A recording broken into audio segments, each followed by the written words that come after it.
Key points. 1. Couples without sufficient boundaries tend to form enmeshed relationships with others. 2. Those who get enmeshed with these couples often end up alienated from one or both parties. 3. Socializing with couples without boundaries can still be enjoyable if you bring your own boundaries. While some couples are warm and welcoming to others, some couples make people feel uncomfortable, often the result of insufficient interpersonal boundaries. Perhaps they share with you intimate details of their relationship or ask you to share intimate details with them. Enmeshment occurs when a third party, or parties, is drawn into an intimate relationship and compelled to take responsibility for transactions. A very common example of this process is triangulation. This occurs when three individuals become polarized, 2 against 1. This can occur with regard to a single issue, or it can be based on aspects of identity, such as gender, for example, 2 boys against a girl, parents against a child, accountants versus non-accountants, and so on. The triangulation can also be overt or covert. Tell me that you're ready to go. Tell me that you're ready to go. A basic form of triangulation is when it is presented directly. For example, J. Michael visited his next-door neighbor to borrow a tool. Before he had the chance to ask for the tool, his neighbor, Erica, approached him and said, "Oh, J. Michael, I'm so happy you came by. Crier and I have been arguing all morning and you can help us. I want to homeschool our son and Glenn thinks he will get a better education in public school." J. Michael was very uncomfortable. He knew that he was being asked to take a side. He was compelled to choose the perspective of one of the neighbors while opposing the other. He knew that at least one of the pair would be angry or disappointed with him and that this could mar his relationship with his neighbors forever. He was also concerned that if he expressed an opinion and things did not go well with the son's education, he would be blamed.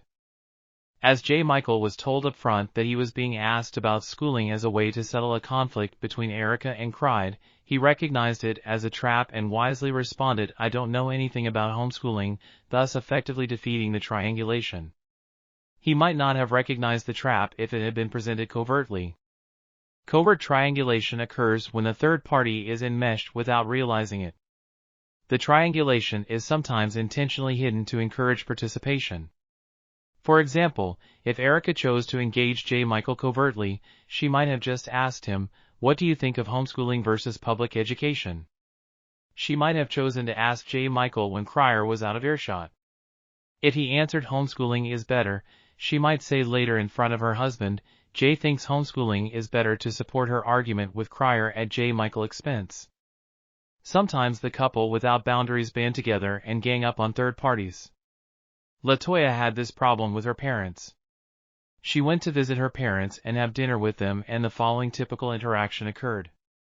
She arrived to find her father yelling at her mother about spending too much money. LaToya. Dad, please stop yelling at Mom. Dad, you don't tell me what to do. LaToya. I hate it when you and Mom fight in front of me. Mom. Stop lecturing your father. LaToya. But I'm defending you. Mom. I don't need to be defended from your dad. Dad, who are you to criticize me, anyway? I'm your father. In this example, LaToya parents triangulated her as a way of ending their own conflict and bonding together for a common cause. They sacrificed their daughter to benefit from commiseration. Healthy relationships are supported by healthy boundaries. Healthy couples relate to third parties, including other couples, by sharing selectively. They share their time, joy, intelligence, sense of humor, sympathies, respect, and so on. They do not share their dirty laundry, their conflicts, resentments, and personal business.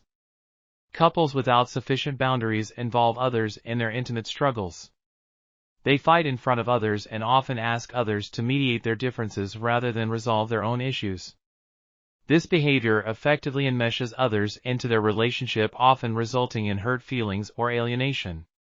Couples with healthy boundaries do not discuss their problems with others. They resolve their problems together or suspend their conflicts while they are with others. They do not depend on others to support their intimate transactions.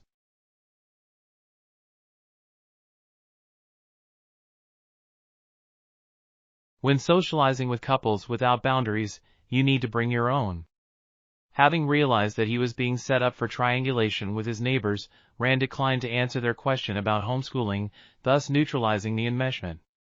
LaToya, on the other hand, will hopefully learn not to interfere when her parents argue with each other. If the arguing is too troubling to her, she might choose to only see her parents when others are also present, whose presence might serve to inhibit their marital conflict in public.